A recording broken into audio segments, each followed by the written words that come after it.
and welcome to Steven University. This week we're not discussing, as we may have promised at the end of the last episode, Gem Harvest, but it is in fact a bonus episode looking at the Steven Universe Season 4 shorts.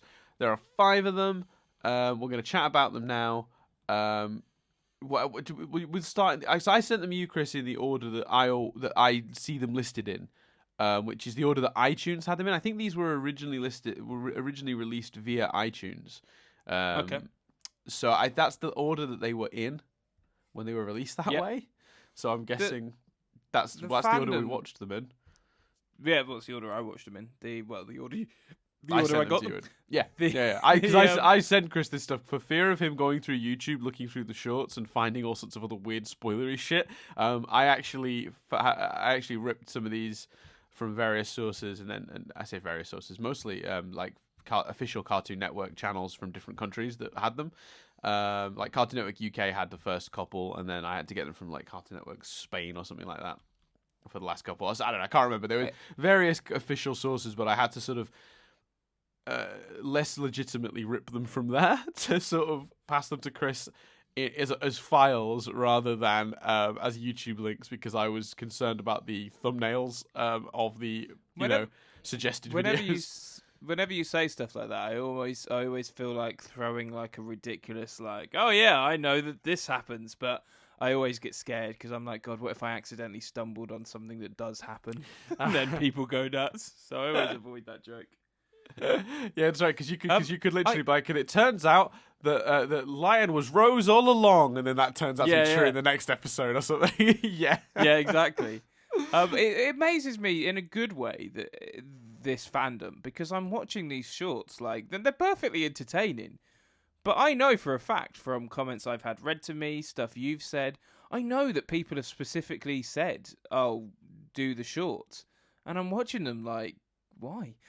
Why does anyone want our opinion on these? And it's I'm saying this as a compliment to fans and their love for this stuff, because I'd say probably, I think Dan would agree, the show that I, in my time, have been most fanboyish over has been, well, there's a few, but The Office, Doctor Who, Friends, Only Fools and Horses, but all of those shows have special other little bits. Only Fools and Horses has the comic relief special, and The Office has a lot of webisodes, and Doctor Who has a lot of webisodes and short episodes.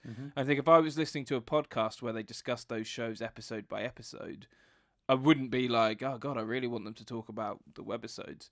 So it's it's commendable that this fan base is so keen and eager that they're like, let's hear what they think of the shorts. Connie sings karaoke. I wanna know Chris and Dan's thoughts. It's well, I think for the first two, Cooking with Lion and Gem Karaoke, I think that's fair, but I think there's a little more to discuss with some of the later ones. But yeah.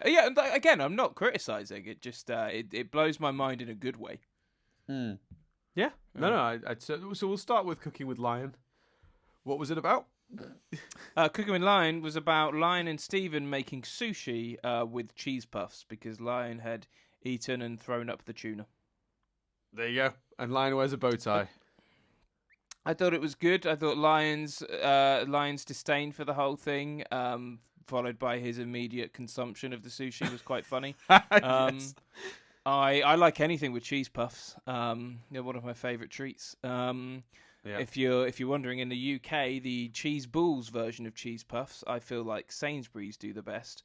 But if you're looking for the longer, thinner, like they are here, what's it variety of cheese puffs, I feel that Marks and Spencer's do the best. Just my opinion. If you're in the UK, feel free to check those out. I've noticed the American brand of Cheetos is starting to be a bigger deal over here, slowly but surely. But I've noticed they've avoided releasing original Cheetos because they don't want to compete with the British favourite of What's-Its. So instead, they've been doing you get the flaming hot flavour and the this flavour and that flavour, and they've been very cleverly avoiding releasing the just standard cheese ones. I think maybe because they don't. Britain, why would you compete with What's-Its? People in Britain would get very defensive about What's-Its, and can I just say, I did try a lot to come to the conclusion that the M&S one is, but I think when you're a kid, What's-Its are better. But when you're an adult, the M&S version of What's-Its, their cheese puffs just have a slightly stronger cheese flavor, slightly more coating, which just hits the spot in a way that What's-Its don't. So don't be upset with me, guys, that I'm saying M&S over What's-Its. It's a weird tangent. But it's a good one. I found it perfectly entertaining. I liked the nods to the YouTube cooking shows and stuff, especially because like a lot of those YouTube cooking shows do that when they're like, right, let's make the sauce, and then they mix mayonnaise and hot sauce. And like, I'm not criticizing, like that takes a skill, but I think it always makes you laugh slightly when they're like, right, we're gonna make bacon mayonnaise, and then they just cook bacon and mix it in with the mayonnaise. My favourite one is Ainsley Harriott has a series of them. There's one videos where he's like refreshing crisps, and it's just him putting crisps in the microwave for about a minute. Like it's amazing. So yeah, I like the continued play on the YouTube video formula, and I thought Cooking with Lion was pretty entertaining. Yeah, I'd agree. I think it's just funny to see Lion doing all this cat stuff as well. Like there's a lot of Lion being like a cat in it. So obviously he's wearing a bow tie, which is adorable. He roars like a lion. Then he just randomly knocks an avocado off the counter in a very casual way, which is exactly if you owned a cat, that is very cat behavior. Just find a random object on a table, just bat it straight off the edge, see what happens. I did think that was odd. I would have taken the avocado out the skin and then cut it up, instead of slicing it and then removing it from the skin. I thought that too, Chris, when I watched it. But that's how maybe that's horrible just me. is like older, crunchier, drier avocado. Like if an avocado isn't soft, I don't want to know. I don't want your hard avocado. So I'm not a big avocado guy, full stop. But maybe I'd agree with that. Yeah, I'd agree with that. And then you got shots of Lion like licking himself. And then you got a shot where Lion's just got his tongue dangling out, which cats do when they're overheating. Very weird, very adorable, but like very, very, very cat. Yeah. And then they make some sushi. And you're right. It's a play on. A lot of these ones are plays on like popular sort of internet content, like different sorts of videos. Yeah, the reaction video and stuff. The next one isn't Gem Karaoke. This is they're lining up a karaoke song. Connie doesn't want to join in. She's just filming it. And then Stephen convinces her to join in, and she's loving it. Great voice. Yes. Yeah. All the actors do a great job singing that song. It's the song from Sadie's song, if you remember. I thought it was, but I then didn't really understand because I thought did Sadie write? I thought Sadie wrote that, or did she not write it? No, it was a famous song. It's like the Steven Universe's equivalent to Katy Perry is like a pop star that wrote that song, and then like because Steven walks in and she's singing along to it on the radio, I think in the original, and then he says she should do it for the show, and that's where it sort of comes from. Yeah. That makes sense. I thought this one was good. I thought it was a nice slight thing on Connie's character. She needs to be pushed a little bit more to get there. She needs that kind of shove, but once she's there, she's loving it and she's full of confidence. She just needs Stephen to guide her.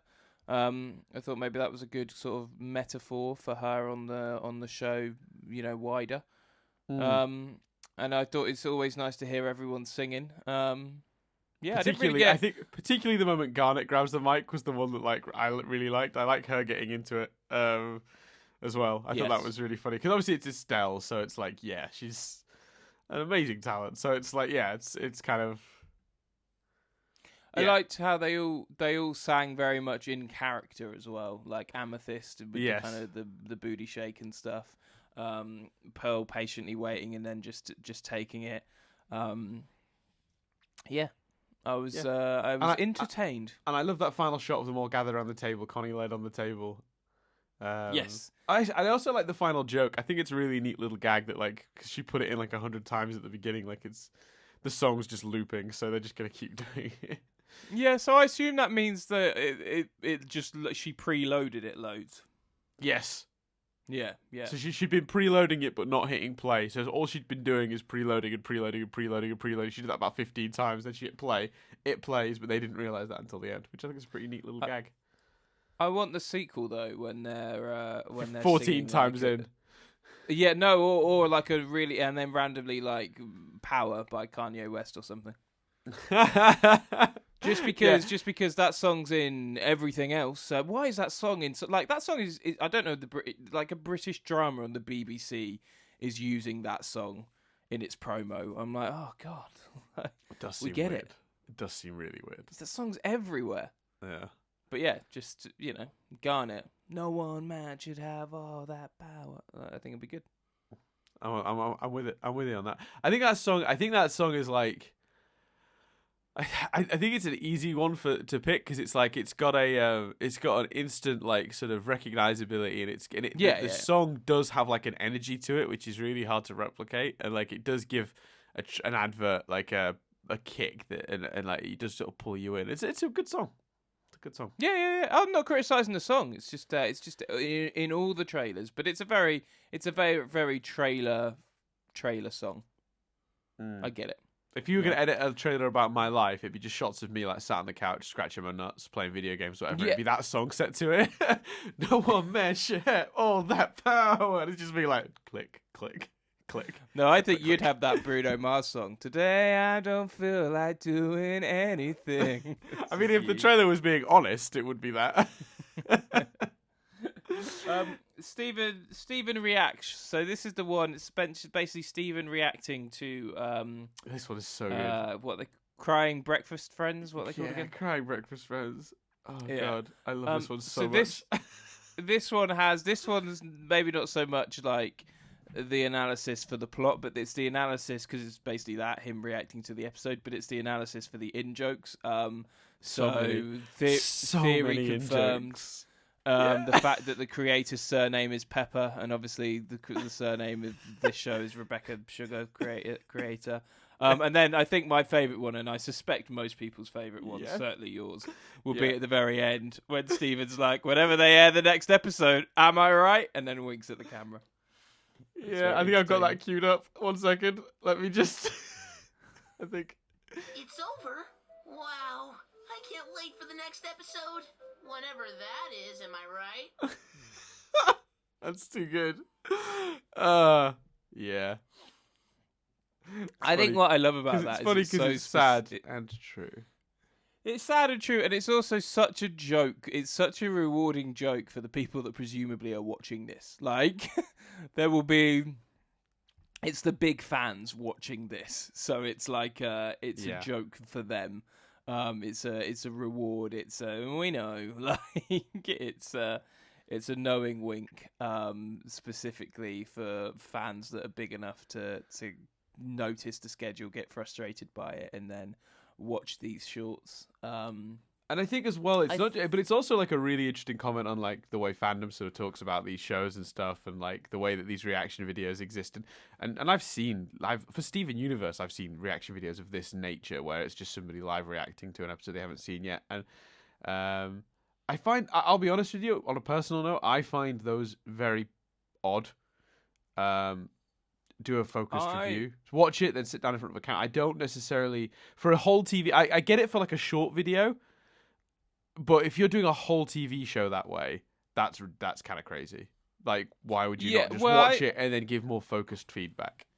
I think the best ones are the ones where like they've cut up, they've edited it so that it's like a 5-minute montage of the bigger moments and them reacting to them. Like I watch a fair amount of reaction videos. If a trailer or a TV show moment has impacted me, like I watched so many for the 13th Doctor reveal short. I watched a lot. Of which there were a couple of incredible ones for the was it the Whovian Chaser? The Whovian Chaser is my favourite YouTube video of last year. It's incredible. It's a guy reacting to the 13th Doctor reveal. And it's so funny. Just look it up. Chibnall, you've only gone and done it. You madman. He's like, no, he goes, Chibnall, you madman, you've only gone and done it. It's stunning. I've got a mate that broke it up into ringtones for me. Like, love it. So and like other things, like I suppose the Walking Dead, that the finale with Negan and the bat. I watched a few reaction videos of that. I think it's about, but I don't do it that often, and I certainly wouldn't watch someone watching a whole thing. I think the appeal of it is if a TV show has made you go like you want to see, it's that shared community feeling. You want to see other people have that reaction. And I'm on board with that. About. I'm not against that, but what I'm saying is like there are series where someone just watches a video wholesale, and that's mad. And then they really were the ones that really get my fucking they really piss me off is reaction videos to other YouTube videos.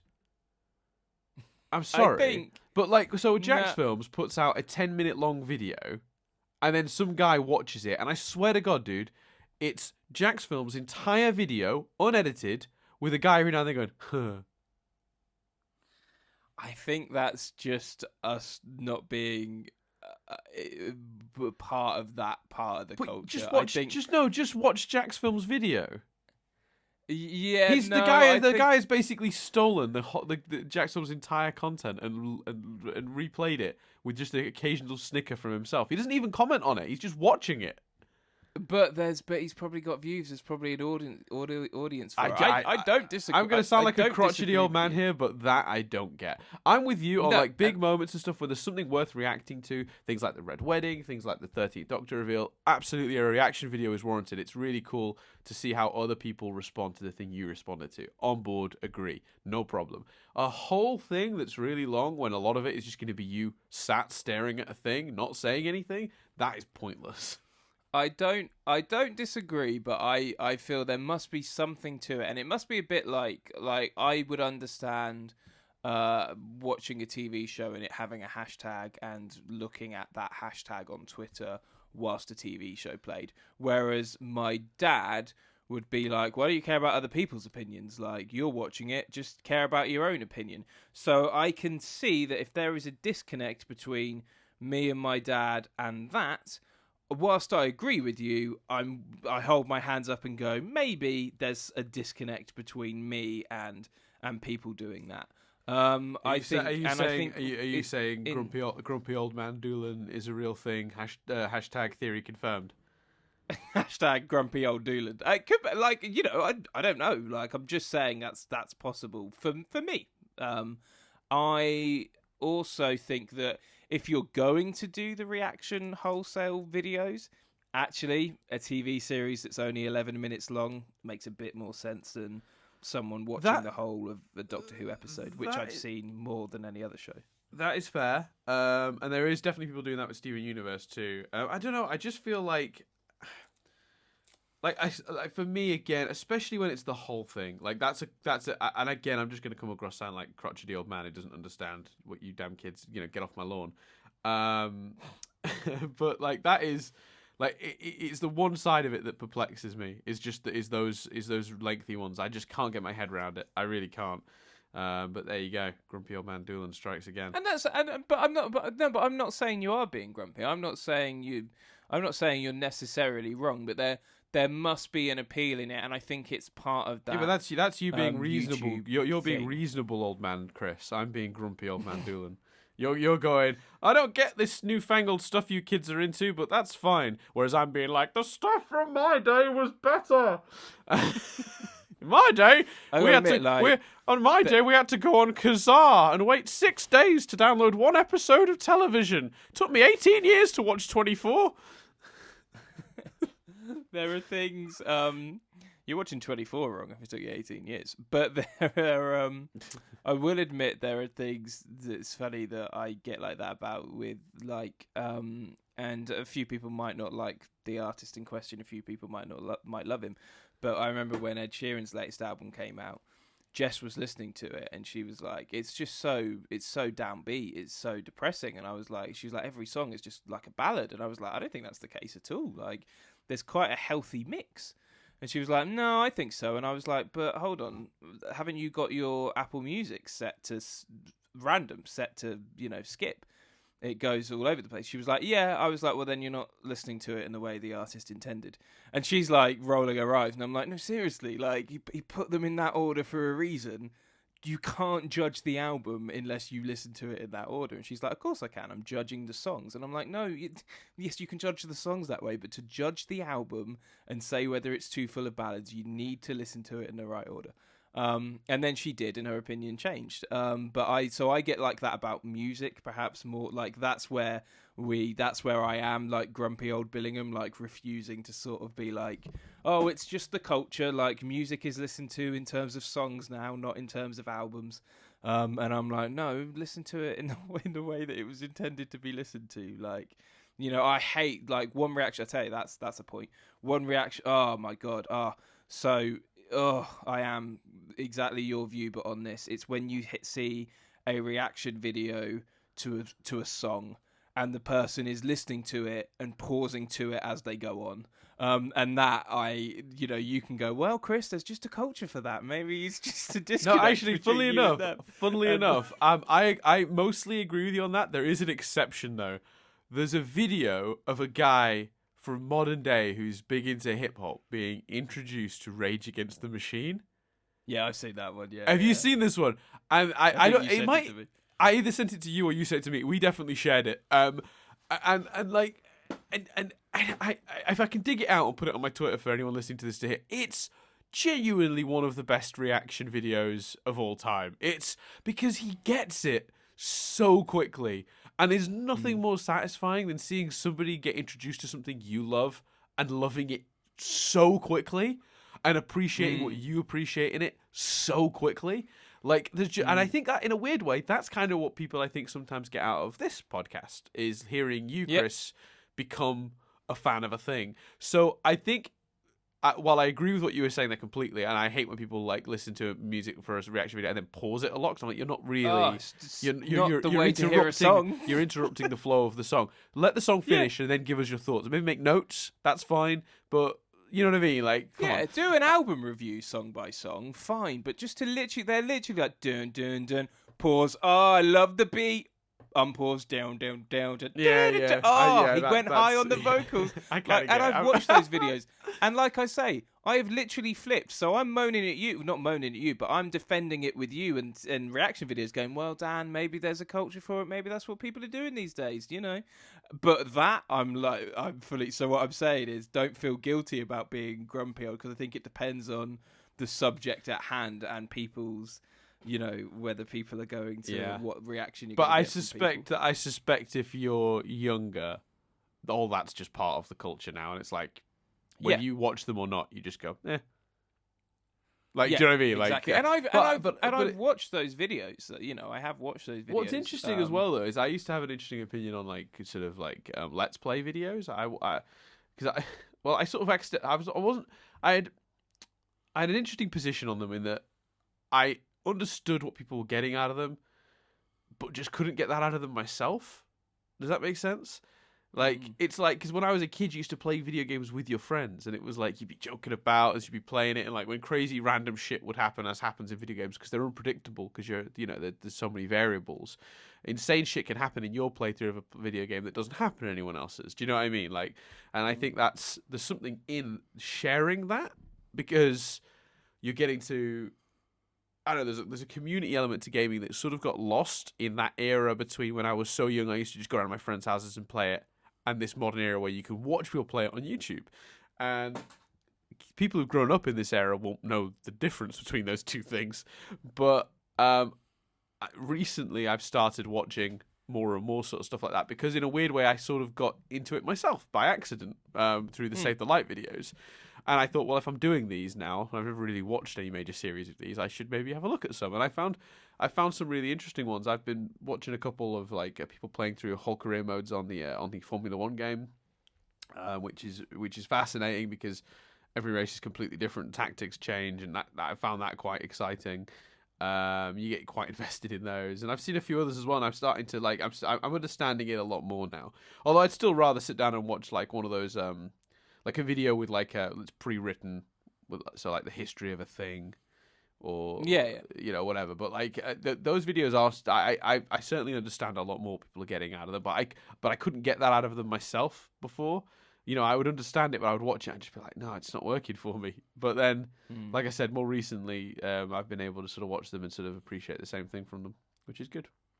Can I just apologise to people that are annoyed that these shorts are inspiring other conversations as opposed to us specifically? But I genuinely think like with Stephen Reacts, it's listing all the funny entertainment stuff. So I think hopefully the most interesting version of this conversation is the inspiration to then talk about reaction videos as a whole, as opposed to just going, that pepper gag was clever.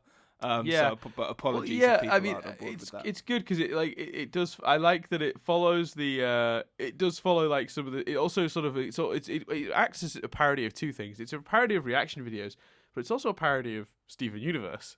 Because if you're watching the actual episode of Crying Breakfast Friends, all the characters are getting overly emotional very regularly, and then it's like a big mythology thing. The fridge comes, and it's lunch, and then they're gonna fight, and then they fuse to make brunch, and it's like a big thing, and Steven's like, oh my god, it's theory confirmed, and it's almost like a weird sort of... it's a really interesting facsimile for the show we're actually watching. So I think there is some really interesting stuff in it. Although theoretically, an episode of that show, if we've watched a whole episode of that show, that's what Steve wants. It's about a minute long, which is just not long enough. Stephen, get into a show that has some more length to it. Crying Breakfast Friends, man. Yeah. 1 minute an episode. Yeah, but that's a parody of Steven Universe. Like. In our world, most shows are 45 minutes or 22 minutes, but Steven Universe is only 11 minutes, so they become 2 minutes long. Yeah, I suppose that's fair. Although that is common for animated shows, to be fair. So from our perspective, two people who mostly review live action television, drama and comedy that way, to doing an animated show does feel like extraordinarily short. Fair enough. But 11 minutes is pretty standard. When the burger and pizza appeared, were you expecting it to be dinner? Yeah, I'll be honest with you, yeah. But the brunch joke doesn't work without. No, which is fine. But then again, what would you have had that was more clearly a lunch food? Because they have a sandwich. They have like a sandwich, a salad, and... How do you represent a salad? Pizza and burger. You can stick a face on a slice of a pizza, which is what they do. Yeah, that's true. Yeah. You have like a tomato with a face, but it's dressed in lettuce. Fair point. Yeah, maybe pattern. Yeah. Okay. I mean, it's hard to choose specifically. You can have pizza and burger for lunch. So. I love that we're analysing Crying Breakfast Friends the way we're analysing Steven Universe. Coming up, Crying Breakfast Friends University. Okay, video chat. Video chat's probably my favourite one, although it is in a way a bit sadistic because Steven is having a video chat with Peridot. Peridot's got fancy internet, which he's really excited about. But then the kind of the darker element comes when the cute blue one appears and is worried that Steven is trapped in the laptop, a la her being trapped in the mirror. Yeah. And goes a bit crazy trying to free Steven, and she's going to smash up the laptop and stuff. And then Steven appears. They have a hug. She realizes he's okay. But then on the other end of the video chat, you see Lion appear and seemingly break the laptop, which in a rather amusing gag turns out to be Connie's as Steven runs away, yelling, "That's Connie's laptop." I think this is probably my favourite one. I think it's nice to see Peridot and the cute blue one. They're always fun. I think you got a lot of... I think more arguably, with the exception of the final one, and what that kind of does character-wise or says character-wise about Steven, I think you get the most character stuff from this one. So Peridot is very Peridot. She's worried about the internet. She's built something. She's kind of got this cool story, but you don't really hear all of it, so you don't know whether it is that cool or whether she's exaggerating. You have the cute blue one's love for Steven and her paranoia and her fears of getting trapped or someone else being trapped. And you know Steven immediately rushing to them. I assumed the barn and house were close, but they seemingly are a lot closer than I thought. Well, I get the impression there's a warp pad Right. There's a warp pad near enough to the barn that we've never seen. That Although, makes I mean, sense. in the game they're not that far, because in the game you could get to the.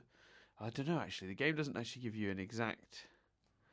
No, the warp pad's not far from the forest. So yeah, in the game they're not too far from each other, and there is a warp pad right by the barn in the game. So if you assume the game is canon, you could warp there, but they've never really clarified that on screen. I don't think, because that'd be damn convenient if a barn owned by Greg conveniently had a gem warp pad from the wall just nearby. But which way does he run off? Because the camera facing. What's the camera facing? I could bring it up. Let me have a His look. camera. I'm gonna find out. Is it facing the door? Let's see. Oh, sound off, Dan. So he's in his little bedroom. He runs towards the little stairs that he's got in his bedroom. Oh, right. So it could be either. He could then go to either the front door or the warp pad. Then we wouldn't know. But it's literally seconds. Yeah, and then so maybe warp pad. I would go with then. There's some cool stuff in this one as well. If you look at Steven's laptop, he's got a video phone app that looks a little bit like the Skype logo. He's got a Word document that looks like that's called Write. That's got the Windows Word one. He's got an internet that looks suspiciously like Chrome's logo. And if you actually look, it's Connie's computer is the actual name in the top left corner the whole time. He's also got some games on there, or Connie has. Conqueror Kings 2, Colonization V, which is obviously a civilization sort of virtual clone. thing.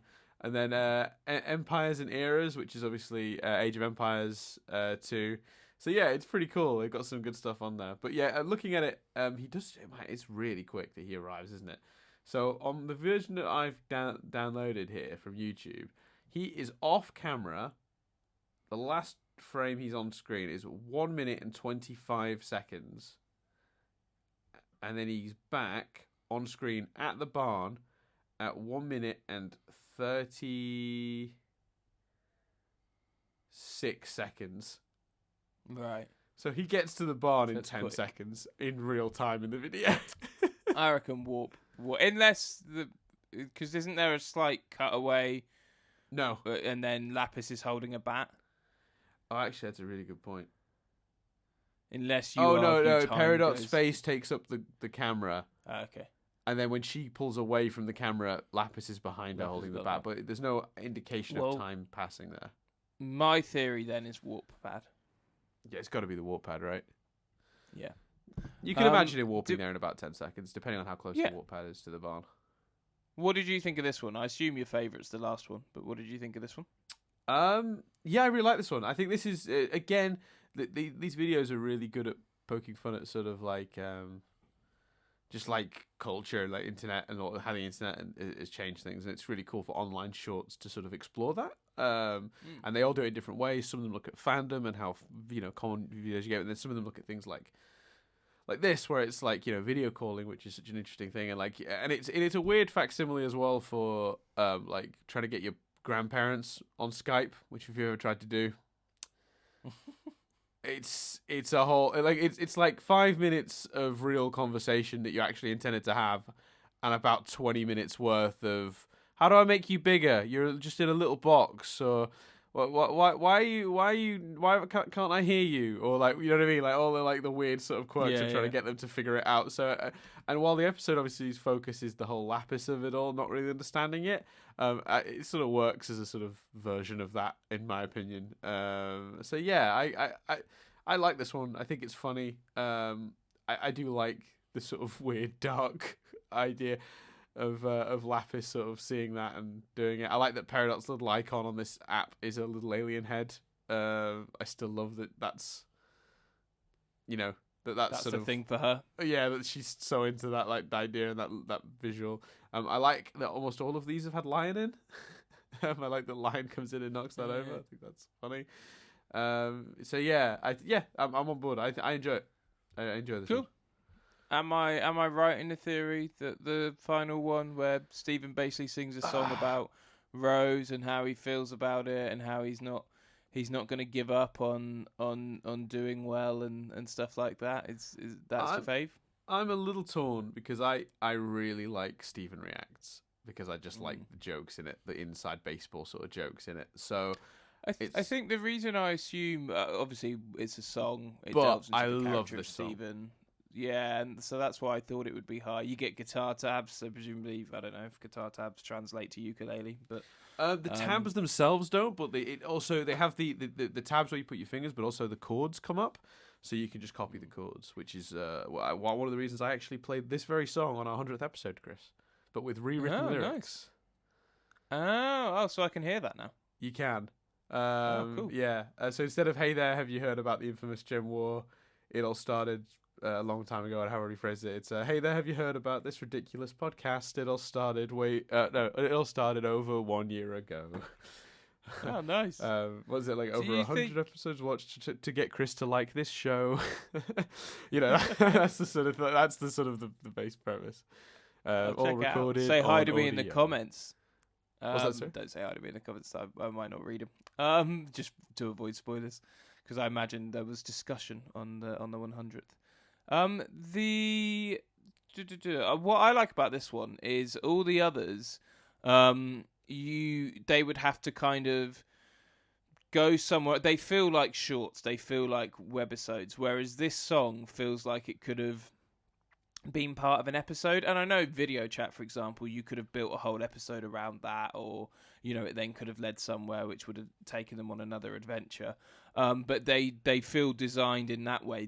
What I like about this song is you could have had this in an episode and it be this kind of big moment.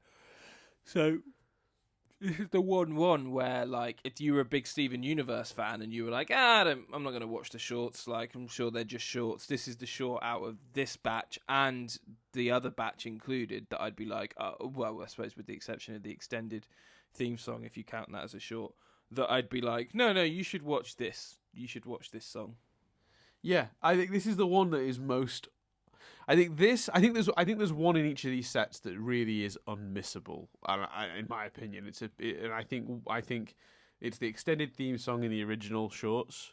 Like, where I think if you're into this show, you absolutely should see that. It's got valuable hints and information in it.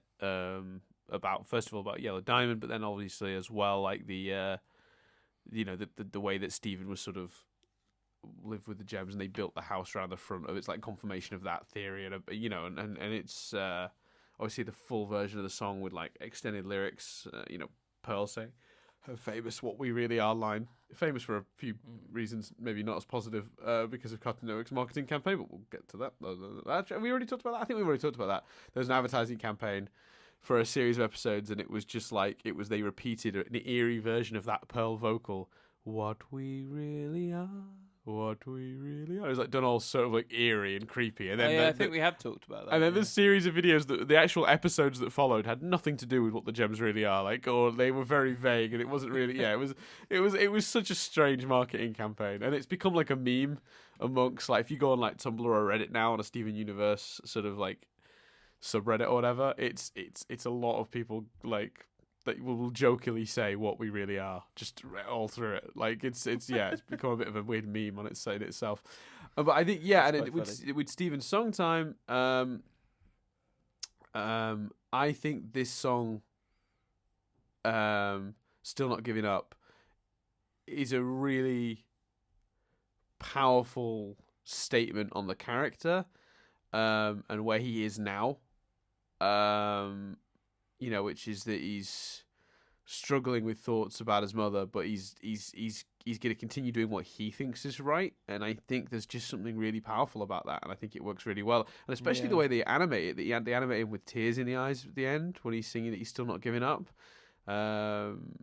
which is a little bit sort of. It's very powerful. It's extremely powerful. I will say, though, they kind of shoot themselves in the foot a bit by putting this one sort of after the Crying Breakfast Friends on, which makes a joke about the fact that the characters mostly cry. but it is really powerful. And it ends with this beautiful thing of Stephen being like, if you've had any complicated feelings, maybe write a song of your own about that. And it'll help you sort of figure out how you feel. And, that's really sweet. And I think that's a really nice message. Yeah, not played for laughs or anything like that. It seems like completely a sincere. genuine piece of advice.